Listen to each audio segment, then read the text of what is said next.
I'll be at least 20 minutes before I'd even use this anyway, so don't stress about it and make yourself at home here fiddling because that's the way life works. So, okay, my name is Doug Spink and I'm giving a presentation on corporate jurisprudence. I made the title really boring by design to sort of self-select people out, and that way the people that come here kind of really want to come here and talk about this stuff. But I'll tell you right now, it's not as boring. The talk, well, it's not a talk, first of all, but it's not as boring as it seems like. I just tried to scare away the people who were going to just come for an exciting title and then be like, wow, this is detailed and boring. The real title that I should have used if I wanted to have more people show up on Sunday morning is Hacking Corporation Law for Fun and Profit, because that's just way sexier, you know, like, oh, wow, fun and profit. But that's kind of an oversell, because that's not really what I'm talking about anyway. But usually you oversell what you're talking about and then figure people will show up and, oh, well, they're here, they're not going to leave. So my name is Douglas Spink, and I am talking about corporate jurisprudence. What I'm really talking about is basically the set of rules and guidelines by which corporations exist globally, and a kind of a different perspective on how to interface with corporation law and corporations and what corporations can do. And it is kind of for fun and profit, but mostly it's just because it's interesting to learn how stuff works, I think. So a little background on me, because I guess I always like to know, I'm going to trip and fall on this thing, I guarantee it. That's okay. So if I fall down, that's what happened. There's this power cord here that's like, there we go. Okay, this is kind of short. I wonder if I can make that taller. I'll make it work. Do you want one of the wireless mics to walk with? Yeah, sure. That would be fine. Except I'll want to do air guitar and stuff, because you got the microphone. That's better. Does that work? Can we come up a little more? You have to talk more directly. Okay. A little more. That's good. Can everybody hear me okay with this? Yeah, that's way better because I pace. Yeah, by the way, thanks for showing up at this ungodly hour of the day, because yeah, this is the earliest I've been up in forever. But it doesn't count because I'm from Washington State, so it's like 8 o'clock. And I'm normally up at 8 o'clock, but it's because I haven't gone to bed. Okay, so what was I talking about? I was talking about corporate law and talking about a different perspective on corporate law, and then I was going to give a little background on who I am, because I always figure it's nice to know who's standing up here talking about stuff, mostly so you can judge whether I'm totally full of crap or not. And I may be totally full of, well, the lights just disappeared again. Okay, that's all right. Sort of exciting. I may be full of crap or not, but here's my background. Does this still work? No. We kind of one or the other. Okay, that's fine. I have an undergraduate degree in cultural anthropology, which is incredibly useful for this kind of thing. I had my first visit from the FBI when I was 12 years old, so maybe that counts. Yeah, it's not a bad story. If we have time at the end, I'll tell you, but it involved credit card numbers and ordering goods over the internet before there was an internet and blah, blah, blah. But I learned at that time, actually, when I was 12 and the FBI came and visited and talked to my parents, and my parents totally didn't rat me out. They just said, oh, there must be some incredible mistake. It wasn't our son. There's no way. He doesn't even have a computer. My room's full of computers upstairs. Can we go check his room? No, it's really messy. You shouldn't go up there. But it totally wasn't him. So, I mean, that's what I learned from my parents is don't rat your friends out, which is kind of explains a lot of the later stuff, I'll tell you. So then my father was a successful entrepreneur who passed away last year. And so I grew up in an environment where entrepreneurship and starting companies and stuff was sort of in the water.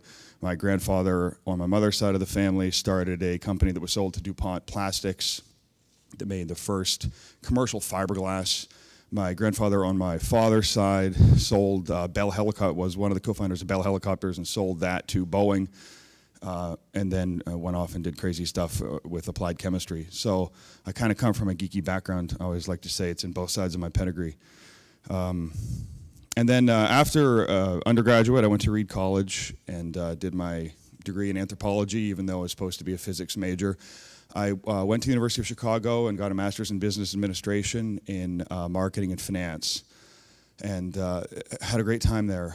And pretty much I went to get my MBA after Reed because I decided that I wanted to learn how all this stuff works. And being kind of geeky, instead of figuring I'd just go get a job with corporate, you know, whatever, and start to have a career, I thought, well, I want to learn the rules first, right? I mean, I want to learn how this stuff works so I can learn how to work around them, because that's always why you learn the rules, so you can learn how to get around them. And so I got my MBA from Chicago, and I spent 6 or 8 years between corporate life and startup life. I was, at the time, the youngest consultant with the Boston Consulting Group. I quit in 2 weeks, which was also the fastest a consultant had ever quit from the Boston Consulting Group, which is, sorry. Neil Fisk was the guy who hired me. He's now the CEO of Eddie Bauer in Seattle. I always apologize to him when I talk. Sorry, Neil. I know that made him look really bad, because he really, stuck up for me, and then I quit. And then I did a bunch of startups, and made about $100 million by the end of the 1990s in the dot-com craziness, and bet it all on a telecom turnaround with an ATM backhaul wholesale minute technology in 2001, and we had a huge financing round coming in on the morning of September 11th, 2001, and so when I called my CFO to see if the financing had hit, he said no, but something else hit, and anyway, that was a long and slow decline till by the end of 2002 I went bankrupt and lost everything because I'd bet it all. I did actually bet the farm. Like, it was a real farm, and I lost it. So everybody always says, don't bet the farm. Well, I did, and I lost it. So I just thought that was funny that that phrase actually has a real farm. So I went bankrupt, and then a bunch of bad stuff happened in my life, and let's see, I started smuggling narcotics large scale, to be honest, with a helicopter smuggling operation based out of British Columbia. Kind of a weird transition, I guess, but there you go. It's really fun, and by the way, it's really bad. Don't do drugs. Don't smuggle drugs. It's bad. I kind of make light of it nowadays, but it's not because it's a funny thing. It's because you laugh at bad stuff, right? But it is bad, and I'm not proud of the fact that I was involved in it at all. At the same time, I take responsibility for it, and it is what it was. And it was really fun at a certain level if you ignore the rest of it, because helicopters and, cloak and dagger, sat phones, encrypted communications, like, we did all this stuff. It's like being in a movie, except it's you and it's real. And it's really scary because you're worried about going to prison for the rest of your life. So that's not as much fun at all. Speaking of, one of my customers in Seattle ended up wearing a wire for the DEA, and I got caught. I tend to be real direct and honest about this stuff, because if you Google my name, it's right there anyway, so like, why pretend? I got caught in Monroe, Washington with 369 pounds of cocaine in the back of my truck. And I told them it was for personal use, and they didn't believe me. It's a really bad cocaine habit. Yeah, they actually didn't laugh either. It's one of those times when you make a joke and everybody just sits there and like, ooh, bad joke, sorry, not funny, is it? I make jokes in really inappropriate times sometimes. I said I want my lawyer. I went to prison. And for reasons that I will not talk about in any public space, I was fortunate to receive a 3-year prison sentence for that. One count of possession is what I pled guilty to. And I did my time in prison, FDCC TAC and FPC Sheridan. If anybody else has done federal prison time, yay, great, fun. And yeah, it was interesting, and then I got out. I didn't send anybody else to prison but myself, and though there are 2 newspaper articles in particular that say that I cooperated, I did cooperate in pleading guilty, and I actually pled, sort of cooperated against myself, so there is that. I'm a little sensitive about that, because I tend to get confused in some of the newspaper articles with a guy who was wearing a wire on me. And people actually use his name to refer to me, like, no, whoa, that was the guy that turned me in. No, it says in the newspaper that it was you. No, he's in witness protection now, and not because of me. It wasn't me. I didn't do it. So I'm out of that now, and have been for a while. I'm really genuinely clean, and I don't have a lot of good current stories about smuggling, because I'm way removed from that world. And that was the commitment I made to everybody in that deal, is that I would get out of prison and get back to doing good stuff and not get tangled up in that again, and I'm not. So I stand up here without any secrets or concerns, and don't approach me and ask how you can get involved in smuggling yourself, because actually I can't tell you, because I'm not involved anymore, and because it's really dumb. Like, I had a helicopter pilot actually email me once and say he wanted to get involved in smuggling. Could I give him a connection? No. Why? By the way, don't go into crime, because you suck at this. It's not going to work. because that's not how you get into it, by the way. He was really mad at me. He actually yelled at me. He was like, "I can't believe you're such a dick." Whoa, sorry, my bad. I hope you like prison, because it's no fun. Anyway, so that's me. I'm also a lapsed doctoral candidate in complex systems with Portland State University. I was admitted to law school twice, but never went. So there's that. I know, I really should have gone, actually. I had a chance to finish law school at the University of Chicago because I was admitted there without actually applying. The dean just said, "You should come over here and finish your degree." And I just couldn't stay in Chicago anymore. And it was too bad, because that's a really good school. It would have been fun. And then I was admitted to Lewis and Clark Law School, but then I started smuggling drugs and I didn't have time for law school, so which is kind of weird. Now I'm trying to get back in and talk to the dean and said, "Can I come back now?" They're a little hesitant about that. I don't know why. I can't imagine. It was the biggest case in Washington State at the time, and yeah, they were. Anyway, offline I can talk about sort of some of the mechanics of the case or whatever, but that's not why I'm here. That's who I am. That's why I'm talking about sort of corporate jurisprudence. I have kind of an interesting background, I think, from the perspective of I know quite a bit about corporate law from an academic perspective, because I did study quite a bit at the University of Chicago Law School during my MBA, which is how I almost ended up just going to law school and finishing there. And I've done a lot of startups. I've worked with a lot of international corporate structures in my career. As a principal, as a board director, as a CEO, as a CTO. I'm actually qualified as a financial expert under Sarbanes-Oxley. So I can be a member of the audit committee of a publicly traded company because of my MBA from Chicago. And I've been either a chairman or board member of, I think, 5 publicly traded companies in my career. So I've done the public company thing too. And I've been to prison and smuggled and been convicted of a criminal offense for which the maximum penalty is life in prison without the possibility of parole. So I've kind of seen both sides of the map from that.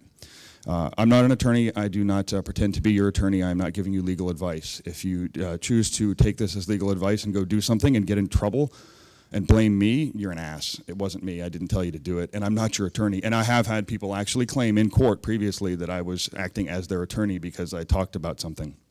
No, no, no, no, no. I'm not an attorney. And if you get in trouble, it's not my fault. And I won't help you. Because, specifically, I'm going to tell you that I do not encourage you to do anything stupid. In particular, and then I'll get to the real stuff. Number one, we're going to talk about corpus jurisprudence and corporate law, and the question will come up, and probably some of the people here are thinking, I don't know, that they want to learn how to do cool corporate stuff so they don't have to pay taxes, right? Does anybody want to fess up to that? I want to learn how to like put my assets overseas so I don't have to pay taxes. You know, nobody's going to fess up to it now because I already, you know, kind of, if I'd have led you up to it and said, yeah, we're going to learn how to do this, everybody would have raised their hand. Yeah, I want to, you're an idiot, don't do that. You're an idiot if you do that for 2 reasons. Number one, it's kind of a dick move not to pay your taxes if you live in a country because you're, you know, making benefit of the services here. Number two, you're going to get caught because the IRS in the United States, at least, is pretty badass, and they have all these abilities to ignore laws and do what they need to. So if you think you're going to hide your assets overseas and get away with it, you might, but it's mostly because they're just too busy to catch you and you don't have enough assets to go after. I did prison time with a lot of guys who went down for tax fraud, mostly chiropractors and dentists, oddly enough. The good news was I had a really well-adjusted back in prison because lots of chiropractors, yeah, all you had to do was pay them a pack of ramen and they'd adjust your back. But they always tended to fall for this, don't pay taxes, do the overseas stuff, and the IRS would catch them. And the IRS has all sorts of super special powers to catch people that normal sort of corporate people don't. So if you think you're going to hide your money overseas from the IRS and everything else, I strongly discourage it, and I genuinely discourage it. I don't do that myself, and I'm not interested in doing it. However, what I'm teaching you here today can be used to do that, and I'm honest about that. Why pretend? I mean, it's a vulnerability. These are bugs in the system in a sense that I'm talking about, and they're real, and they're there. You have to make a choice as a human being not to use them inappropriately, both for ethical reasons and because you'll get caught and get in big trouble and go to prison, and prison's not fun. So, and then the second thing is that corporate law doesn't really have right and wrong embedded in it, and consequently you can use corporate law to do bad stuff. I am going to ask this question. How many people think that in general corporations are bad? Okay, good, thank you. How many people think computers are bad? Okay, got it. I'm kind of halfway there myself. I kind of think of them in the same way for the following reason, and this is really part of my pitch today, so I'm going to go ahead and start pitching my pitch. Corporations aren't good or bad. They just are, okay? Corporations can be used to do all sorts of bad stuff, and people who lack a moral compass can use corporations to get around, you know, rules and moral prescriptions and do stupid stuff that has real consequences that are negative. But corporations themselves, it's just a body of rules. It's algorithmic, and I draw a parallel to computers in that computers can do all sorts of bad stuff too, right? If you put computers in, you know, the Pentagon and they use them to monitor everybody's communications, that's kind of bad. But it's not the computer's fault, is it? You know, it's what you use it for. And so I really pitch people to say that corporations are neither good nor bad. They're a system that you can learn to use, and if you learn to use them intelligently, you can learn to use it to do good stuff. Right, and so you kind of hack the system, not you know, to do evil, but to do good. And I think that's kind of the fun part of corporation law for me, and corporate jurisprudence and everything else, is that when you learn how to do this stuff, it gives you sort of extra special superpowers that you don't have otherwise. And it really does. I mean, I'm gonna tell you why understanding corporations, it's like you have godlike powers, genuinely godlike powers. So first of all, don't try to avoid taxes by doing overseas corporate stuff, and second of all, don't use overseas corporate stuff to launder proceeds of illicit activities like drug smuggling.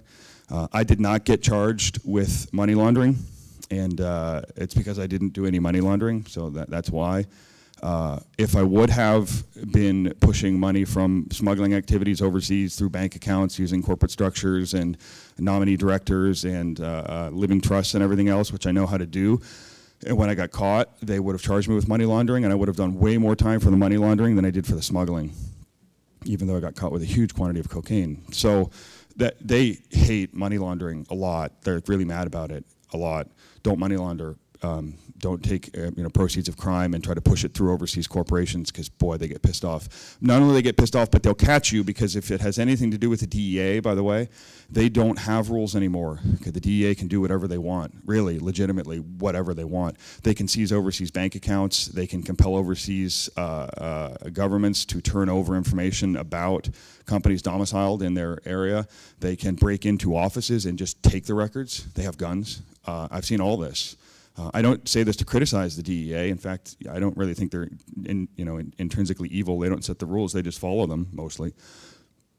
But they have powers that everybody else doesn't have. So I'm going to tell you some things today that, like, you can do this and you can do this, and then somebody can't do this and somebody can't force you to do that. That somebody has a star behind it, and the star is except the DEA, because they can kind of do anything. And it's good to remember, don't assume that you can hide stuff overseas and they'll never be able to find me because I'm so clever. If it's illicit, you know, criminal proceeds, they can find you, and that's a footnote that goes through everything I say today. And so anyway, I hope somebody in here isn't thinking I'm going to teach you how to hide your money in the Cayman Islands. I can't teach you how to do that because I don't know. Everything I know, the DEA can get through. I actually know people who know how to do that and do it for a living, but I'm not going to tell you who they are, and I'm not going to give you advice about it. And I don't stay in touch with them anyway, so I don't know who they are anymore. And then finally, and then we'll get going here, this presentation follows up on a class I taught on entrepreneurship in federal prison for most of a year as a volunteer. And when I was in prison and trying to think of good things to do to partially make up for being a dick and getting caught smuggling, I thought, well, maybe I can teach some of the other folks in federal prison some things I know about entrepreneurship, so that when they get out, they're not struggling to get a job, you know, as a convicted felon, and they might be able to start their company or do whatever. And it was a really great experience. I met some really great people that are still friends, and some of them have started little companies that are really successful. And I really hope that some of them will start these freakishly successful companies that totally overshadow anything I've ever done, and maybe they'll mention me someday. Remember that guy who taught me in prison? It was a really amazing experience. We had, you know, white supremacists, Crips, Bloods, you name it, all sitting in a room. A whiteboard, no books, no materials, no internet access to research anything, no research materials, and a room full of bored prisoners that could be watching TV or watch me do my shtick up here. And so for 4 hours a week, I would try to keep everybody at least entertained enough to not walk out or just start yelling from the back of the room, Spink, you're a dick. Spink, you suck. Thanks, appreciate it. So I always figure I'll never have a crowd as tough as the crowd in prison. And it was kind of good because you just learn to take it all in stride. I got asked a lot about the sort of overseas stuff, right? I mean, you've all seen the ads in magazines or heard somebody talk about it. Overseas corporations use an overseas company to international, an IBC, International Business Corporation. You can, shield your assets from creditors, blah, blah, blah. We've all heard about this stuff. Some of the folks sitting in this room probably know, a lot about this already. Some of you probably don't care. Some of you are curious and always wondered how it works.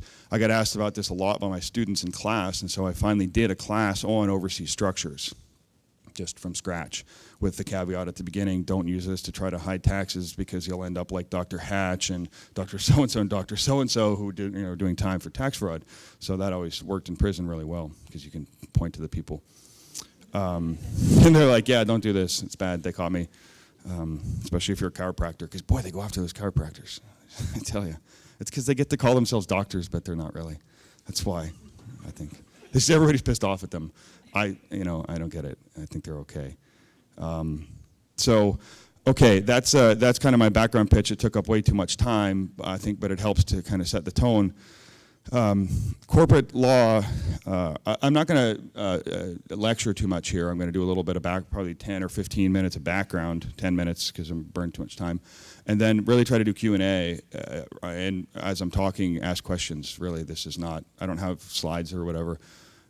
By choice, I don't do slides because if I wanted you guys to read a bunch of slides, I'd just print them out and give them to you, and then you could read them. You know what I mean? You'd read them to you, really. You'd probably read all by yourself.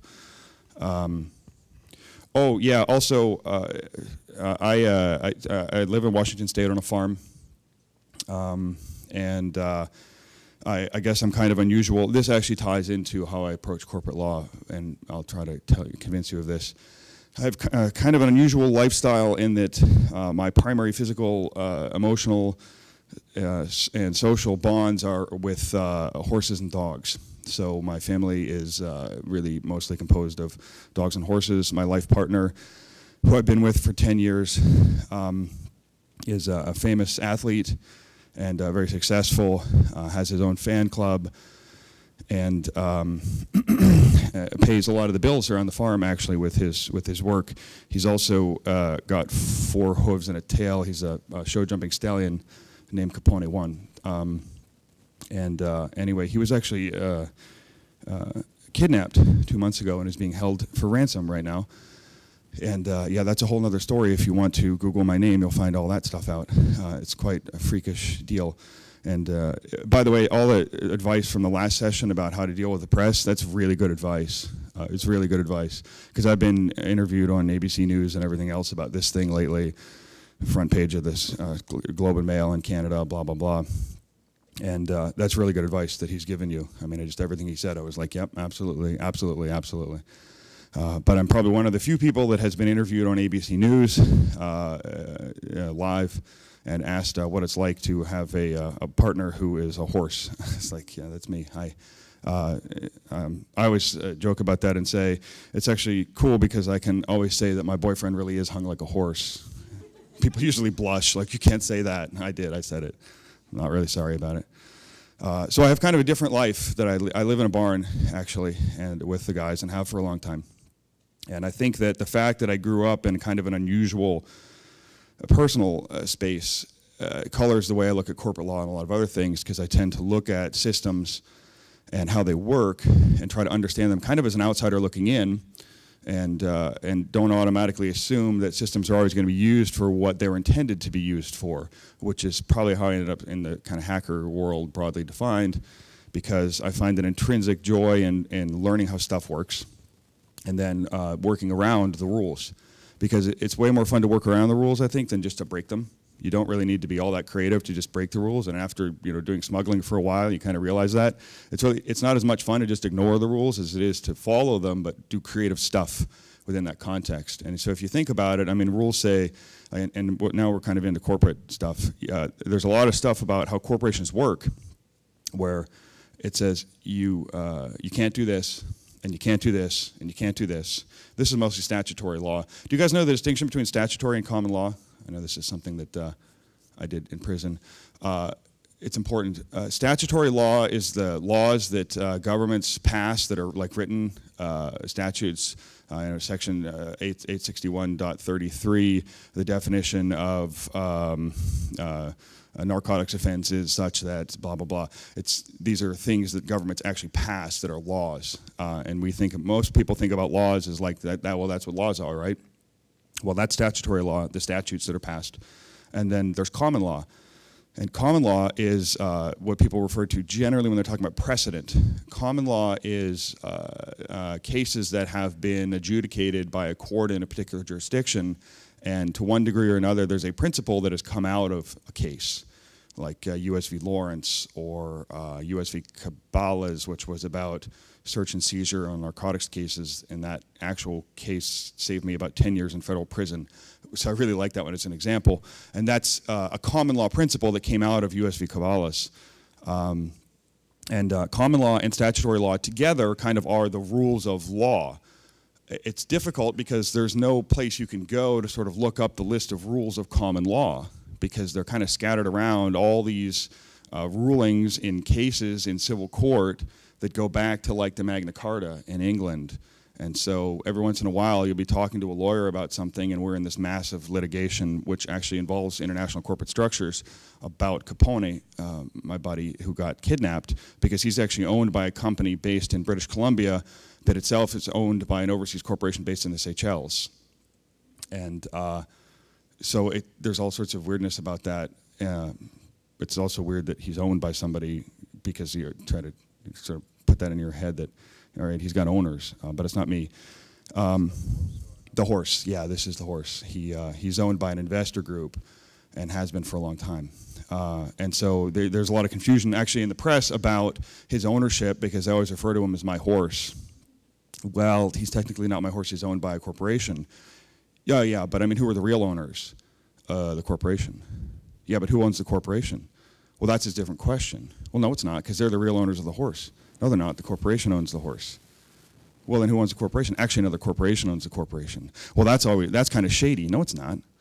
Well, you know, you need to tell us who the real owners of the horse are. Okay, so let me explain. Let me understand this. If somebody stole something from Microsoft, would your first question be, well, who are the real owners of Microsoft? What do you mean, who are the real owners of Microsoft? It's got all these shareholders. They change every day. If you steal from Microsoft, you steal from Microsoft, not from all the individual shareholders of Microsoft. It's basic corporate law. And yet I've been in arguments with people who should know better about this in the last couple of months. No. I mean, the shareholders are the real owners. The corporation is just a sham. Wrong answer. And that's really central to what I'm talking about today. But anyway, if you're talking with lawyers about stuff, they'll often cite common law that goes back to like the 1400s, res judica or whatever, habeas corpus, which we used to have in this country. Remember, we used to have that, right? And we don't anymore. And I mean, it's kind of crazy. I mean, 10 years ago, if you joked about that, everybody would have been like, oh, that'd be weird. But it's true. We don't. It got overturned.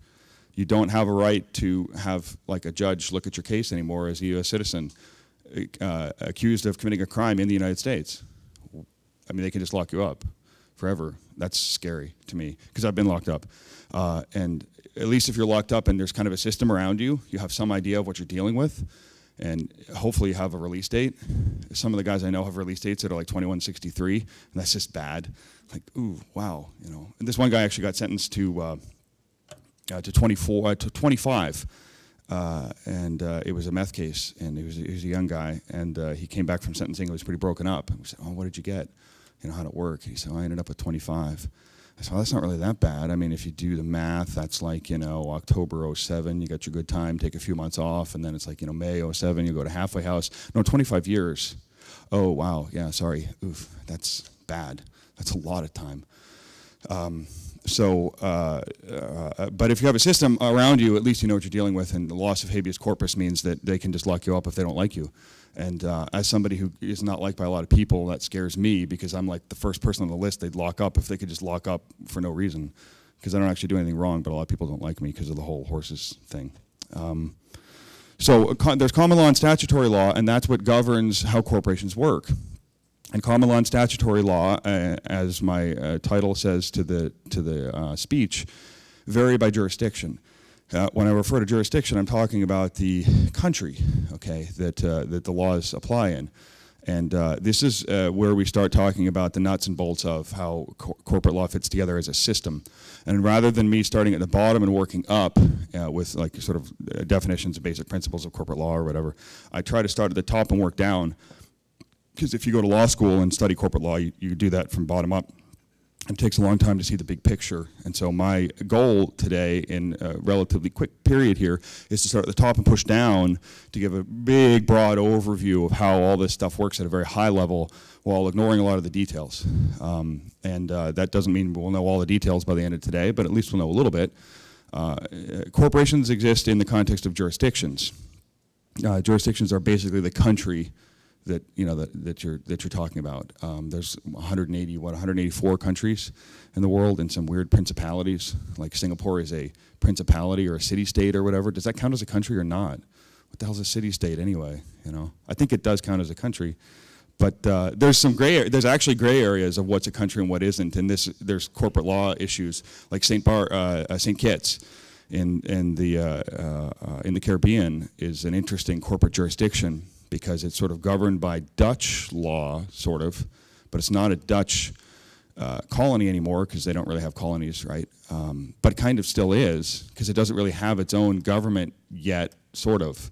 So if you have your corporations based there, you're in this sort of interesting gray area where you're kind of part of a separate country but not, and then if things go really bad, you can always go to Dutch, to Holland and use the Netherlands law to, try to make sure your rights are upheld. Seychelles are like that too. It's a British principality in the Indian Ocean. I don't know what, a principality. I'm not an international lawyer like that, but it's not really, it's kind of its own country, except it operates under British common law and almost kind of under British rules of civil procedure. So if you're in the Seychelles and you understand British common law fairly well, that's more or less the rules that apply in the Seychelles. And that is why people like to do business there, because we all kind of understand English common law to a degree, and you get more or less the benefits of English common law without some of the drawbacks of actually being incorporated in the United Kingdom itself. So jurisdiction is where we're talking about physically, but not really so much physically as what rules we're operating under. Because you've got common law and statutory law, and those common law and statutory law principles only apply in given jurisdictions. If you think about like stovepipes, France has its own common law and statutory. I mean, every jurisdiction has statutory law because they pass their own laws, right? And you can read those; those are kind of easy. Every jurisdiction has common law provisions that have built up, over time. And France has its own standard sort of common law basis. And does anybody know what that's called in France? Like the sort of core precepts of common law in France?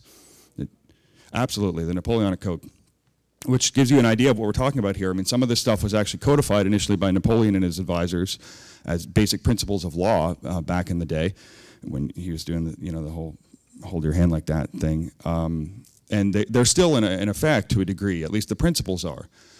Does anybody know the state in the United States whose common law foundation is actually the Napoleonic Code and not English common law? Nicely done. Wow, that's crazy. You guys are definitely geeks. Because normally you ask a group of people that and they're like, what? Like half the room knew that here. Yes, go ahead. Yeah, Louisiana, for sure.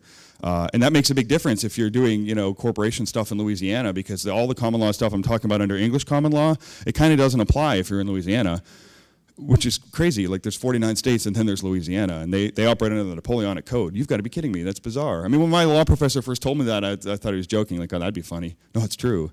Oh, come on. He's totally bullshitting me. No, it's true. I made him show it to me in a book. Like, oh my God, it's true. There's all sorts of weirdness like that in law, and that's partly why it's fun. Anybody in here study Latin? Anybody? Right? So if you study Latin, you learn the rules. That's the easy part. Then you learn all the exceptions to the rules, because that's what really matters when you're studying Latin, if you're going to have proper grammar. Corporate law is a lot like that. You learn the rules and then you learn the exceptions, and Louisiana is the exception. So jurisdictions are where a company is based. Then let's do 3 minutes on what companies are.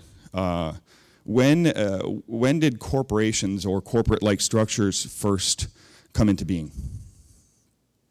Anybody? Roughly, not a day. Year earlier, I think it's more like the 1700s, right? Absolutely. It was kind of the English that came up with this during the Age of Empire, and the Dutch were shortly, coming along afterwards. And here's the deal: the English, in this, at least I know this particular example, the English wanted to encourage people There's also some continental examples of this that date back to like the 1600s, but I'm not going to get too tangled in it. A historian of corporate structure would be able to do this really well, but I'm not. The English really wanted to encourage traders to develop their empire in like far Southeast Asia. And they wanted to come up with a way to encourage people to invest money in trading projects with the empire-held components in Southeast Asia, right? And if you owned a ship or something, you have to take a risk of sending your ship there to get spices or whatever, and then bring them back to England, and you can sell the spices and make a lot of money. But it's a big risk. And the problem was that back in those days, you owned the ship yourself personally. And if things went sideways and the ship sank or something and you owed people money, they put you in prison for the rest of your life. Debtor's prison, remember people joke about debtor's prison? Well, it exists. Actually, they still have them in England, which is just weird. I don't know how you end up in debtor's prison anymore because it's not supposed to count, but there is still technically debtor's prison in England. Somebody who's English could maybe explain this to me. Anyway, so if you went bankrupt and something went bad, and you owed people money, you were hit for life. Like there was no bankrupt, in fact, because it was you. It was like your name was on the on the documents. You were done. And so if your ship sank going to East India or wherever on a trading mission, and you'd owed all this money to all these people, you're shot. So people were not really that interested in risking everything to do these trading ventures. So whichever queen was queen at the time, somebody who's better at history than me can say, one of the Elizabeths probably, it's my guess. They wanted to come up with a way to encourage people to take more risks financially by knowing that they wouldn't necessarily personally be on the hook for the rest of their lives if something went wrong. Okay, that's the foundation of corporate structure, really, core. That's my argument. Other people might say something different, but that's my argument. I'm sticking to it. The idea was to create a solid floor of the bottom, the maximum, or the ceiling, the maximum risk that individuals would take in making economic bets on business ventures. And corporations evolved out of that basic principle that we want to shield a certain degree of unlimited downside liability for individual people to encourage them to invest in risky ventures. That matters because that's still the principle that applies today to corporations. And that's the principle that underlies all corporate law, is that you're trying to create corporate structures that encourage people to take risk by minimizing the liability that they face if things go wrong. So one of the core principles of corporate law is that there is there's a split between personal liability and corporate liability. And one of the key components of corporate law is that okay, I'm going to ask you guys a question. Do corporations or people have more, like human beings, have more rights under law? People have rights, corporations have corporate privilege. Kind of, yes. There's absolutely. The theory is that human beings have, like, human rights and stuff.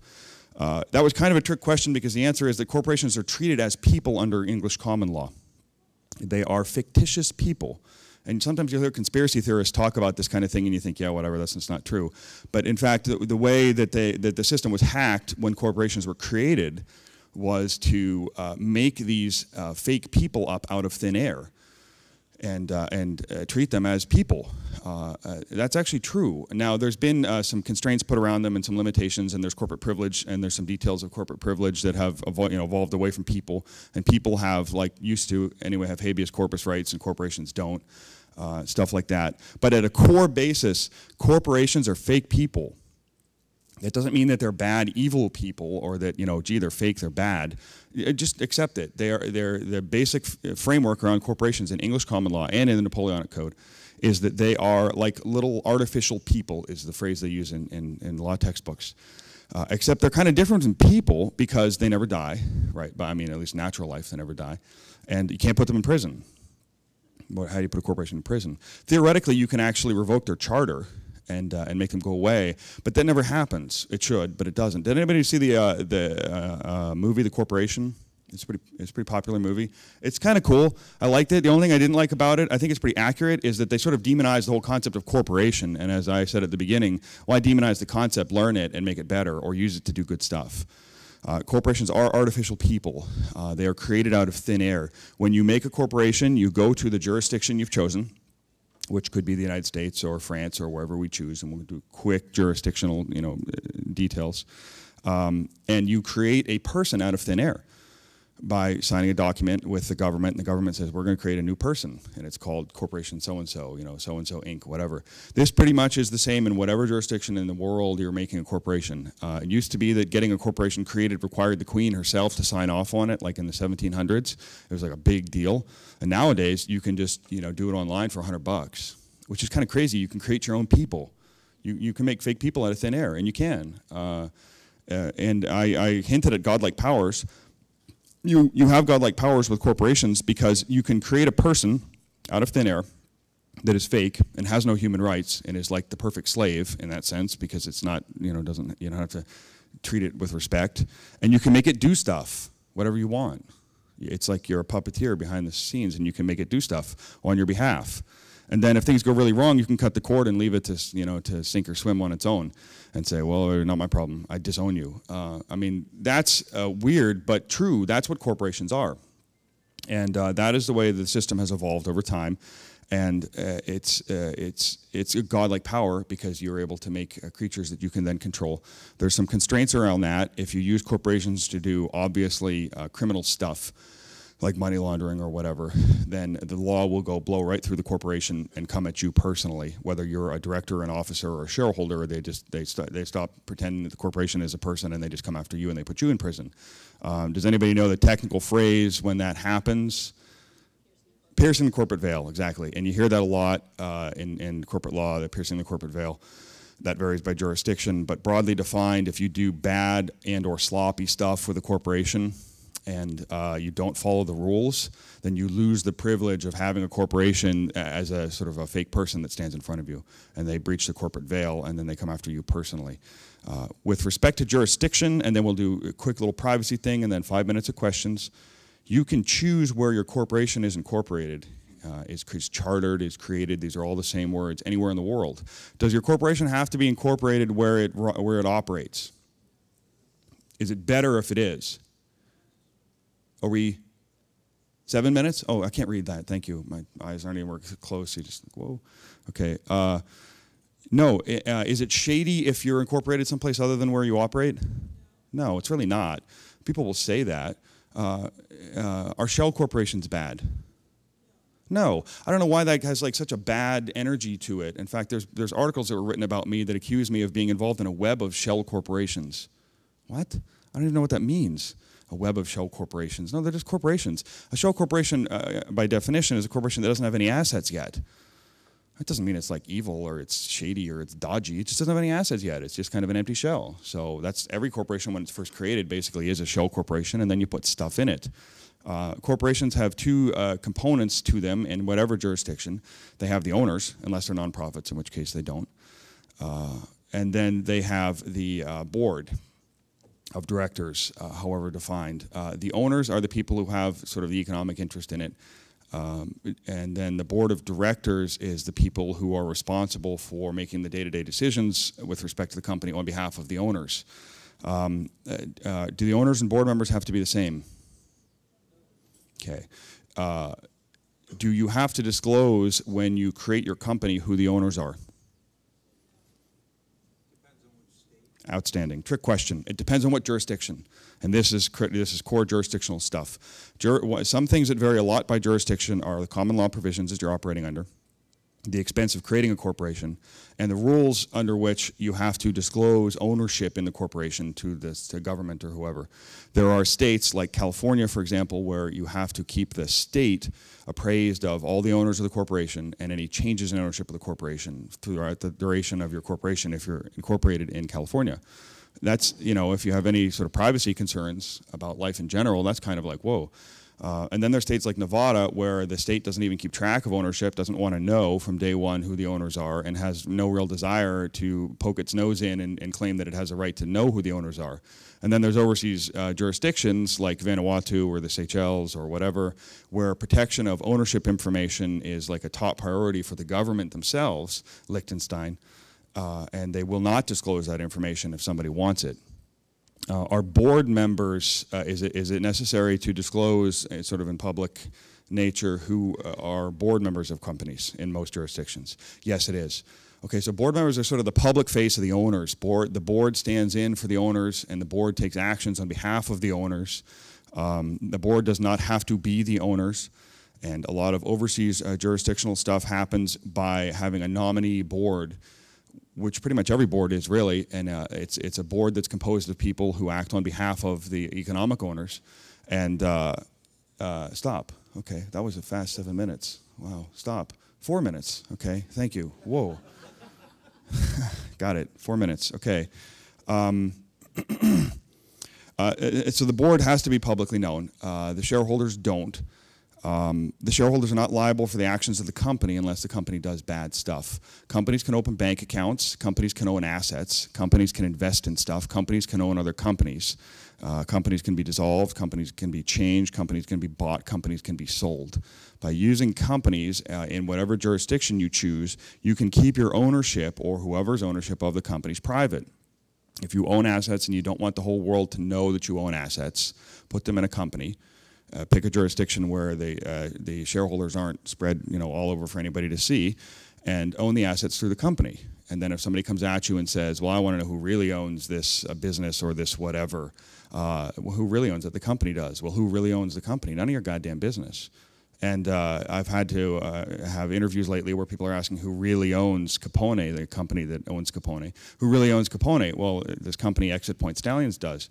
Well, who owns Exit Point Stallions? None of your goddamn business. Well, we want you to tell us. Well, I'm actually, as a board member of Exit Point Stallions, constrained by confidentiality provisions in my board agreement with them that I can't disclose who the owners are, and that I would be in breach of contract if I did. So protecting the privacy of your owners is like protecting the privacy of anything else in your life. It can be an intrinsically good thing. And I would encourage you to think about any components of your life that you have or business ventures or whatever that you don't necessarily or somebody doesn't necessarily want to be personally stuck to as an owner. You can create a corporation wherever, or a corporation that owns another corporation wherever, and put that stuff one step away from you while still controlling everything that it does through a nominee directorship. And not doing anything shady, illegal, or inappropriate. That's what corporations were designed for. And then final comment, and then time for one question, which is great, typical for me. If anybody followed, yes, go ahead, please. I'll repeat it. Okay, go ahead. Hell, what do you know about the Delaware Corporation Internal Revenue Service, which was incorporated by the Treasury Department to collect debts due to the United States? P.S. Congress never chartered the IRS. I have heard these arguments before. I don't know the answer to that question. Go ahead. Very briefly, given the erosion of rights, what do we do as citizens to try and get the right of habeas corpus back? Jesus, I have no idea. Good luck with that. Move to a different country that still has it, like Canada. It's funny because, England has more human rights than we do now. And remember, we had a big revolution and stuff because we were tired of the way they were treating us, and now we're worse than they are. Thank you for listening to me ramble. I appreciate it. Any other questions, comments? Corporation stuff is actually really fun. You can learn how to do it, and you can do cool stuff with corporations. Don't be intimidated by them. They're way simpler than computers are, and the laws of corporate law are way simpler than coding. So if you want to learn how corporations work, you can probably do it in a week, and then you can do all sorts of fun stuff with that. If you got any questions, I'll be around.